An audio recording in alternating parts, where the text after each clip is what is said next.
Ще се го преместя вече да не таковаш оттам. Ти с нощи много си го мести, защото... Местих ли си го? Ужас. Беше... А ти пък не се оплакваш, като те гледам. Ме оплакал, защото не успях да спазя рита. Сега пък изглеждаш свеж за сметка на това. Значи събудих се и си викам, добре, как мога да съм в тия работи с тази жена? Ма ти си с лакирани ногти? Да. Що? Безцветния лак, какво не ти харесва? Аз дори и безцветен нямам. Гледай колко съм обикновена. Ти имаш други работи, които...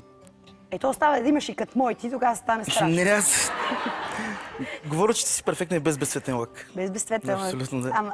Имам ли на краката на пръстите? Знаеш, от снощи имах ли? Не стигна до там, да ти кажа, не обърнах внимание. Ти стигна до некъде, до коленете. Малко над коленете дори. Ти беше ли тръгнал въобще към краката? Не, изобщо не се ориентирах на там. И така, провали ми цялата вечер, не можах да спазя рита. Човече, ти да не би вчера да си бил притеснен, защото ще ми гостуваш и така прекалено да си мислил и това да ти е в съня нахлуло, а не че много ме искаш и така нещо си от тия неща. Ти не можеш да притесниш по никакъв начин. Не мога да? Да ме притесниш. Не мога да те притесня. Да. Как детската ми мечта ще ме притесни, това е просто... Аз съм ти детска мечта. Абсолютно да.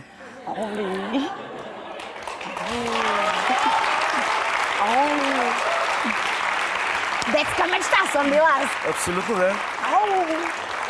Кака много знае да отрапва, да знаеш ти. Колко беше голям, като така ме видя?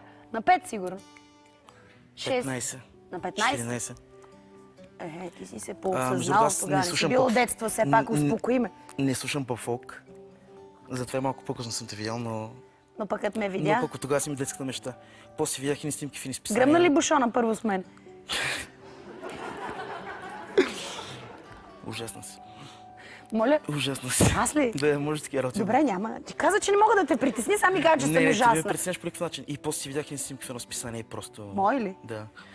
И после едни други... Здрави ли са сега кориците на това списание? Не, аз видях ги в интернет, но... Ти в интернет. Добре, че и после едни други снимки видях в интернет. Те бяха от един вестник пък. Там беше споходила една катерица. Беше обиколила обстойно. Беше ме поспоходила една катерица. Нека се върнем все пак към темата. Много се отклонихме с теб. Изневеряваш ли ти? Така, ще го кажа. Аз изневерявам много рядко, но за сметка това много рядко имам сериозни връзки. Чакай сега, как да го разтълкувам така? Това, което каза. Добре, първо. Ти нямаш сериозна връзка? В момента не. Имал ли си някога? Имал съм 3. Колко време продължиха тия връзки? Първата... 3 часа, 3 дена, 30 дена? Първата 3 години, другите по месец и половина.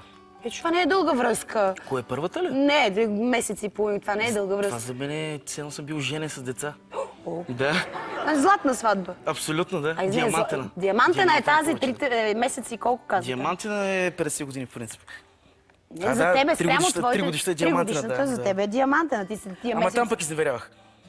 Верно ли? Да, много. Що? Защото бях малък и... Какво значи малък? Това гадже не те ли кефеше тогава?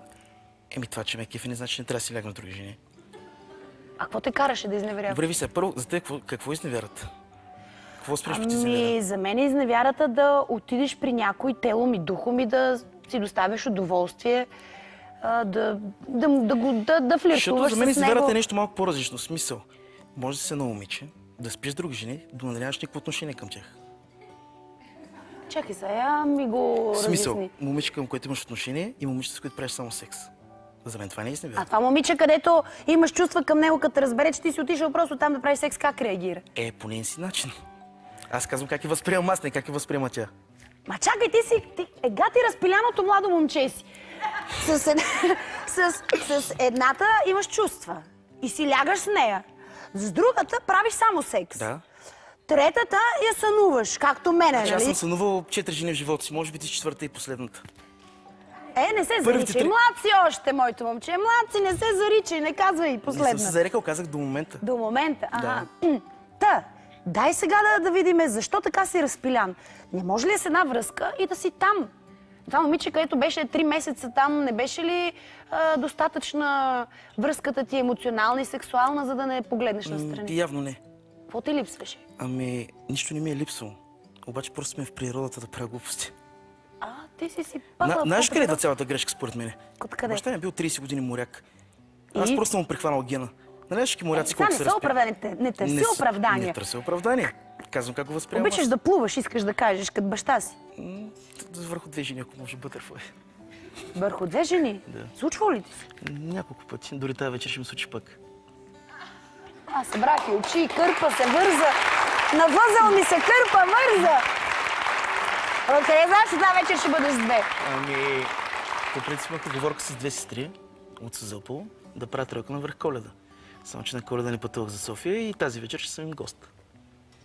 Сега ти си отиваш при сестрите, да си се така сплотите и да си ви стане весело. Това си е целта за днешната вечер. Това не е моя цел, това беше тяхната, те ме поканиха. А те те поканиха? Пък аз съм добра душа и трудно отказвам. О, Боже! Абсолютно да. Милото, да го ожалиш. Добре, как да им кажа не? И то на сестри може да откажеш. Искаш ли по-бързо да те освободя? Момичета да не чакат. Няма да чакат, има доста време от тогава. Не знам ли са, може да чакат, чакат па да... Може да остане втора вечер, няма смисъл да Опа! бързам. Да. Опа!